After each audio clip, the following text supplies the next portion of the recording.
સેવા વૈષ્ણવ ન કરી શકે ઘરમાં, એટલા માટે આટલા ભોગ ને આટલા રાગ જોઈએ ને આટલા શિંગાર જોઈએ ને આવી અપરસ જોઈએ ને આ પ્રકારનું જલ જોઈએ ને કુવાનું જલ જ જોઈએ ને સકડી દૂધ ઘર ને ઘાસા ને શેષી ને આટલું બધું લિસ્ટ આપી દે તો વૈષ્ણવ ગભરાઈ જાય કે સેવા નહીં થાય. આ તો બહુ કઠિન છે, બિલકુલ કઠિન નથી. આ બધું જે છે એ સેવા ન કરવા દેવાનું, વૈષ્ણવોને સેવા ન કરવા એને ડરાવવા માટેની વાત છે. બાકી આ ફરજિયાત આ બધી બાબતો નહોતી જે અત્યારે ગણાવી મેં. આ બધી કોઈ બાબતો ફરજિયાત નથી. કોઈ પણ માર્ગ હોય, કોઈ પણ સંપ્રદાય હોય, જ્યાં સુધી મૂલાચાર્યના વચનો નો સ્વાધ્યાય એ માર્ગમાં ન કરવામાં આવતો હોય અનુયાયી દ્વારા, ત્યારે એ માર્ગનું મૂળ સ્વરૂપ જે છે તિરોહિત થઈ જતું હોય. કોઈ ભળતો સંપ્રદાય ચાલુ હોય છે તો આપણે નિશ્ચય કરીએ કે આપણે બજારમાં જઈએ અને કોઈ વસ્તુ લેવા માટે જઈએ તો આપણે એવો આગ્રહ રાખીએ કે સારામાં સારી વસ્તુ પ્રાપ્ત થાય, ભેળસેળ વગરની શુદ્ધ વસ્તુ પ્રાપ્ત થાય. સામાન્ય વસ્તુ શાક બકાલો લઈએ તો પણ આપણે એવો વિચાર કરીએ કે શુદ્ધ અને સારી વસ્તુ પ્રાપ્ત થાય. તો જયારે સંપ્રદાયમાં સાધના કરતા હોય તો સંપ્રદાયના પણ મૂળ સ્વરૂપનો જ આગ્રહ રાખવો જોઈએ, એના ભળતા કે વિકૃત સ્વરૂપનો નહીં. સંપ્રદાયની અંદર ધર્મ ગમે તેમ કરો તો એનાથી ઉદ્ધાર થઈ જાય એવી માન્યતા બિલકુલ ભૂલ ભરેલી છે, ખોટી છે. સંપ્રદાયની અંદર જયારે સાધના કરવામાં આવતી હોય તો સંપ્રદાયિક સાધના એના મૂળ સ્વરૂપમાં હોય તો જ એ ફલોન્મુખ બનતી હોય છે, તો જ એને ફલ પ્રાપ્તિ થતી હોય છે. બાકી મનગઢ સાધનાનું ક્યારેય પણ કોઈ ફલ પ્રાપ્ત થતું નથી. કારણ કે ગમે એમ છે, ધર્મ તો છે ને, ભક્તિ તો છે ને, ભગવાનનું કાર્ય તો છે ને, એટલે એનું ફલ તો મળવાનું છે. ખોટી વાત. મહાપ્રભુજી એમ સમજાવે છે કે તમે કોઈ ઘરનું નિર્માણ કરવાની શરૂઆત કરી, અધૂરું ઘર બની ગયું તો અધૂરા ઘરનું કોઈ ફલ હોય છે કે? મકાન ઉભું કરી દીધું, બારી દરવાજા નથી લાગ્યા, કઈ સ્ટ્રક્ચર એને ઉભું થઈ ગયું, તમને એમ થાય કે અડધું ફલ તો મળવું જોઈએ ને. અડધું જે સ્ટ્રક્ચર છે એ રહેવાના કામમાં આવતું નથી. ભલે આ ઉભું કરી દીધું માળખું, પણ રહેવાના ઉપયોગમાં આવતું નથી. ભલે એમાં બધી નકશો તૈયાર છે, આ બેડરૂમ છે, આ કિચન છે, એ ઉભું થઈ ગયું છે સ્ટ્રક્ચર, છતાં પણ અધૂરું મકાન જે છે એ કોઈ ફલ પ્રાપ્ત કરાવતું નહીં. એમાં આ શ્રી મહાપ્રભુજીએ પોતાના ગ્રંથ શાસ્ત્રાર્થ પ્રકરણની અંદર મહાપ્રભુજી આ સમજાવેલું છે કે ભાઈ સાધના ગમે એમ કરવામાં આવે, અધૂરી સાધનાનું અધૂરું ફલ મળતું હોય છે એ એવું નથી. ભક્તિ માર્ગમાં તો નથી. એટલે કે આખું ઘરનું નિર્માણ ન થયું ને અધૂરું ઘર છે એ કોઈ કામમાં આવતું નથી. જેમ કે કોઈ તરવૈયો હોય, એ તરવા માટે સામે પાર પહોંચવા માટે તરવા માટે નીકળે અને એક હાથ બાકી રહે, કિનારો ત્યાં ડૂબી જાય તો શું આટલું તરવાનું એને ફલ પ્રાપ્ત થયું? કિનારે પહોંચવાનું ફલ તો એને મળતું નથી. એમ ભક્તિ માર્ગી સાધના જો આપણે સંપ્રદાયમાં રહીને કરી રહ્યા છીએ, શ્રી મહાપ્રભુજીના પુષ્ટિ સંપ્રદાય અંતર્ગત જો આપણે પોતાની સાધના કરી રહ્યા છીએ તો શ્રી મહાપ્રભુજીના વચનો અનુસાર સાંગોપાંગ સાધના કરવામાં આવે, આચાર્યચરણના ઉપદેશોનું પાલન કરવામાં આવે તો જ સાધના ફલોન્મુખ બને છે. બાકી એનું રિએક્શન પણ આવી શકતું હોય છે. કોઈ પણ દવા આપણને રોગ સારો કરી શકે પણ રિએક્શન થી નાશ પણ કરી શકતી હોય છે. એ જ દવા હંમેશા રિએક્ટ પણ થતી હોય છે. એટલે એવું માનવાની જરૂર નથી કે દવા લઈ રહ્યા છે ગમે એમ લેશું તો ફાયદો જ કરશે, એવું માન્યતા ખોટી છે. એનું રિએક્શન પણ આવી શકે કે એનાથી વિપરીત પરિણામ પણ પ્રાપ્ત થાય છે. આપણા પુષ્ટિ માર્ગની આજની વિડંબના એ છે કે આપણે ત્યાં મહાપ્રભુજીના સિદ્ધાંતની ઘોર ઉપેક્ષા, અવગણના, ગ્રંથોના અધ્યયનનો અભાવ, ગ્રંથોના જે સ્વાધ્યાયનો વૈષ્ણવમાં પણ અભાવ, એના કારણે પુષ્ટિ માર્ગનું જે સાચું સ્વરૂપ જે છે એ કંઈક તિરોહિત થઈ ગયું, કંઈક વિકૃત સ્વરૂપને લોકો પુષ્ટિ માર્ગ કહેવા માંડ્યા. એવી એક બહુ ખતરનાક પરિસ્થિતિનું નિર્માણ અત્યારે થયેલું છે. એમાંથી સાચો માર્ગ કાઢવો હોય તો એક જ ઉપાય છે કે આપણે શાંત ચિત્તથી બેસીને શ્રી મહાપ્રભુજીના વચનોનો વિચાર કરીએ, આપશ્રીના ઉપદેશોનો, ગ્રંથોનો એ વિચાર કરીએ. અને એના દ્વારા શું સાચું છે, શું સાચો માર્ગ છે, એનું આપણને પથદર્શન પણ એમાંથી જ પ્રાપ્ત થાય. બીજો કોઈ ઉપાય હવે નથી. તો આવા જે સત્રો હોય છે કે રોજ આપણો સ્વાધ્યાયનો અભાવ છે, ત્યારે આવા જે સત્રો હોય કે એમાં એકત્ર થાય વૈષ્ણવ અને એની વચ્ચે માર્ગના સિદ્ધાંતોનું અધ્યયન શ્રવણ કીર્તન સ્મરણના રૂપમાં થાય, તો એના દ્વારા કંઈક પુનઃ સાચો માર્ગ તરફ આપણે ગતિ પ્રાપ્ત થાય. એના પ્રયાસ રૂપે આપણે આ સત્સંગ શિબિર કે સિદ્ધાંત શિબિર કરતા હોઈએ છીએ કે ભાઈ જે વિકૃત રૂપ સંપ્રદાયનો છે એ આપણો ક્યારેય ઉદ્ધાર કરી શકે એમ નથી. ઉલટાનો બગાડ જ નિશ્ચિત થવાનો છે. એટલા સરળ છે, એટલા સહજ છે શ્રી મહાપ્રભુજીના ઉપદેશો કે આપણે આપણા દૈનંદિન જીવનમાં એનો બહુ સરળતાથી આચરણ કરી શકીએ છીએ. આ તો એવું બતાવવામાં આવે છે કે બહુ કઠિન છે પુષ્ટિ માર્ગ સંપ્રદાય. પુષ્ટિ માર્ગનો સંપ્રદાયમાં ચાલવું એટલે ખાંડાની ધાર ઉપર ચાલવું, એવી રીતે સાવ ભૂલ ભરેલી વાતો છે. અત્યંત સરળ, અત્યંત સહજ સાધના શ્રી મહાપ્રભુજી આપણને બતાવી છે. આમાં કોઈ એવો રાજમાર્ગ શ્રી મહાપ્રભુજી પ્રકટ કર્યો છે કે આંખ બંધ કરીને ચાલશું તો પણ આપણે ક્યાંય સ્ખલનનો ભય નથી.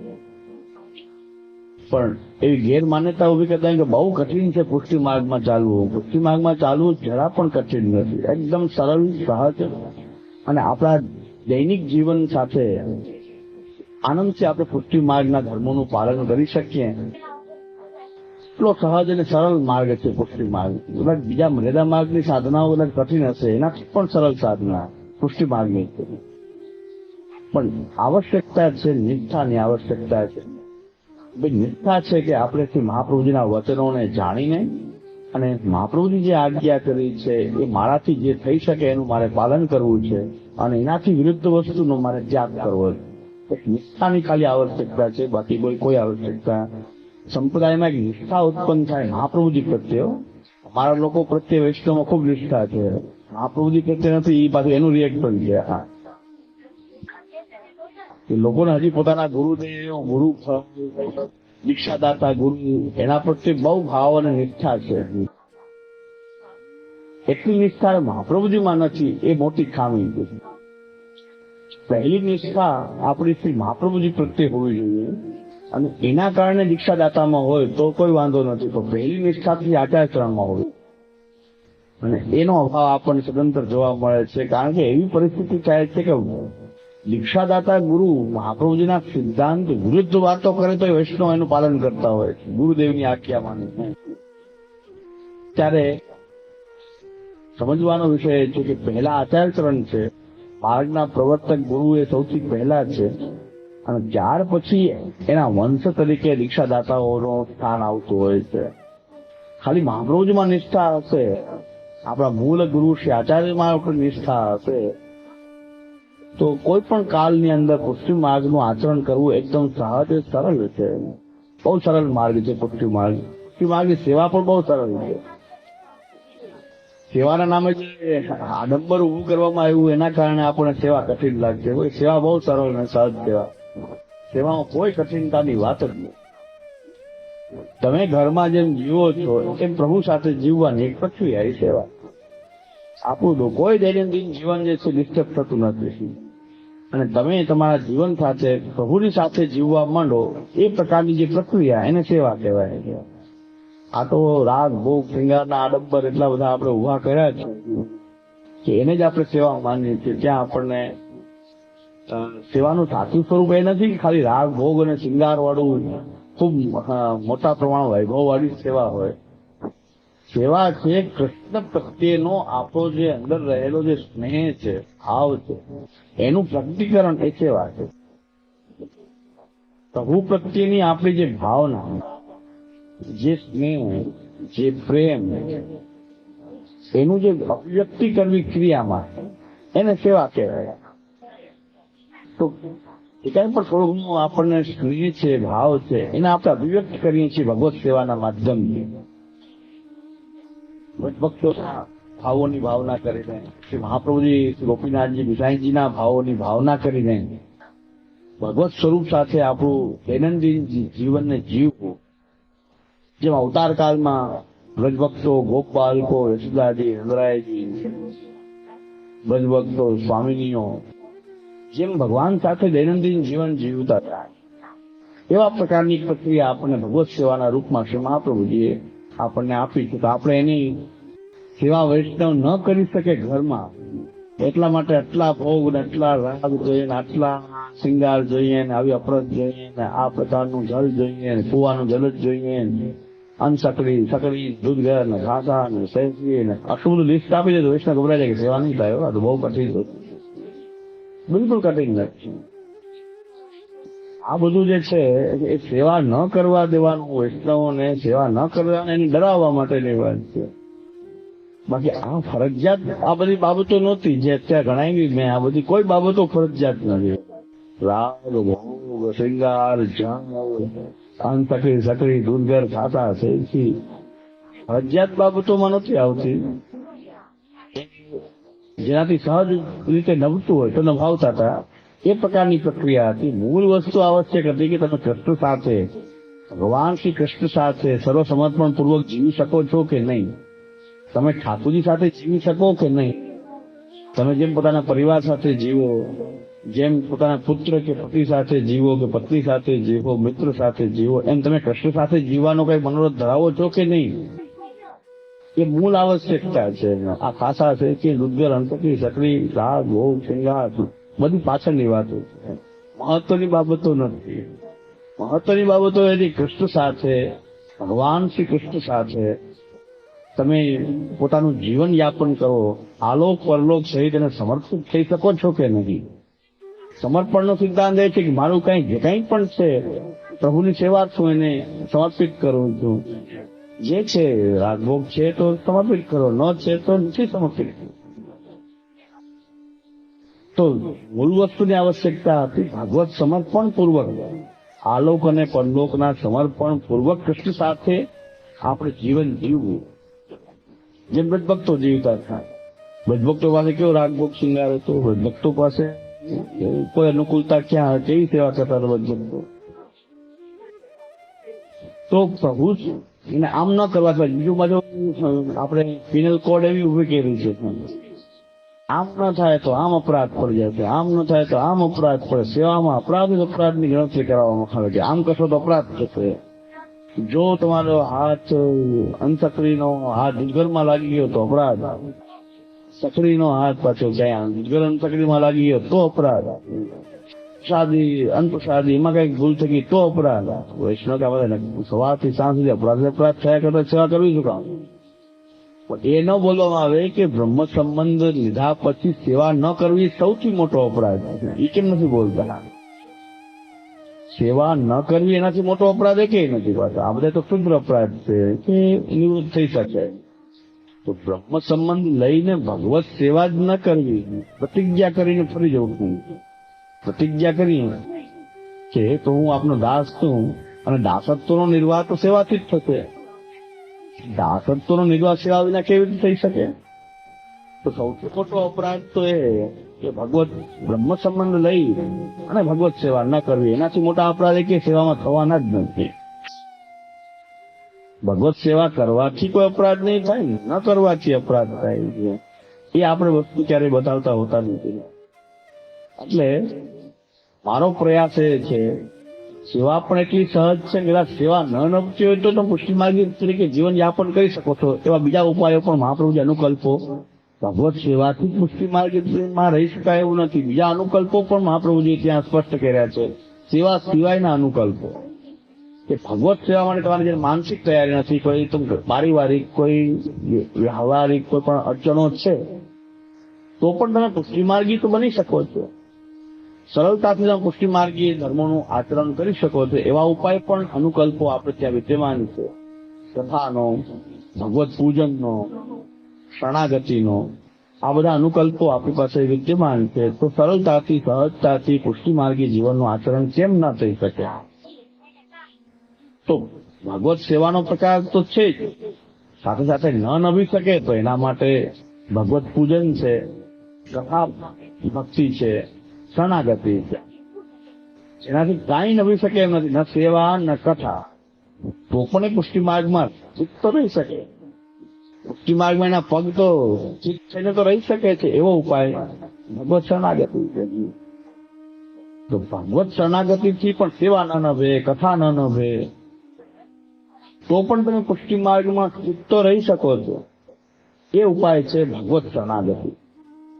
ભગવત શરણાગતિનો ઉપાય એવો ઉપાય છે કે કેવળ જો તમે ભગવાનને પોતાનો રક્ષક આશ્રય માનતા હો તો તમે પુષ્ટિ માર્ગી છો.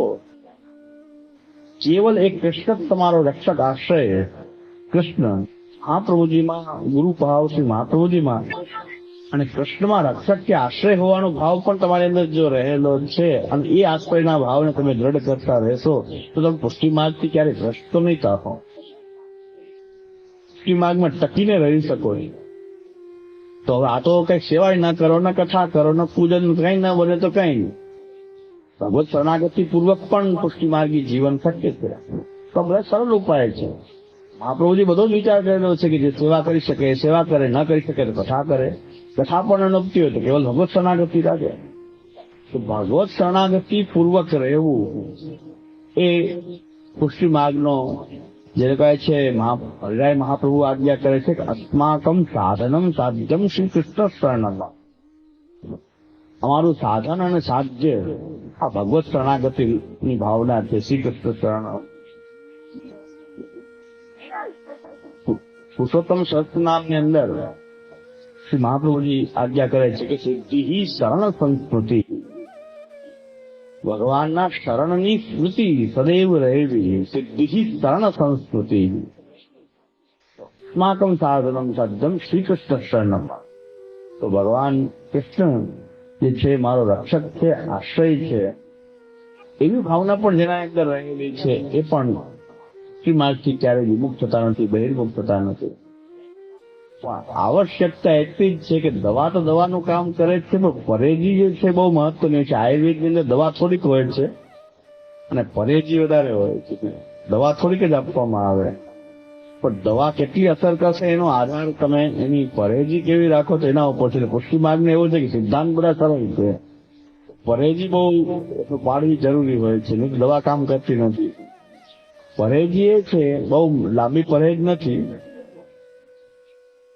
પરેજ એટલી જ રાખવાની છે કે તમારાથી મહાપ્રભુજીની આજ્ઞાનું પાલન જેટલું થાય એટલું કરવું જોઈએ. એ તમારી શક્તિ અનુસાર, દરેકની શક્તિ અનુસાર કેટલું છે આચારચરણ. એક તો પેલા શું આજ્ઞા કરે છે આચારચરણ, એટલે આપણા ગુરુ શ્રી મહાપ્રભુજી આપણને શું આજ્ઞા કરે છે પેલા એનો વિચાર કરીએ. એમાંથી આપણે કેટલું પાલન કરી શકીએ દરેકની શક્તિ અનુસાર છે કે આપણાથી શું થઈ શકે એનું આપણે પાલન કરવું જોઈએ. આ થઈ દવા. પરેજી છે કે આ સિદ્ધાંતોને તમે એકવાર જાણી લો અને એનાથી વિરુદ્ધ આચરણ કદાપી કરવું જોઈએ નહીં. શું કરવું જોઈએ કે વિરુદ્ધ આચરણ નહીં કરવું જોઈએ ક્યારેય.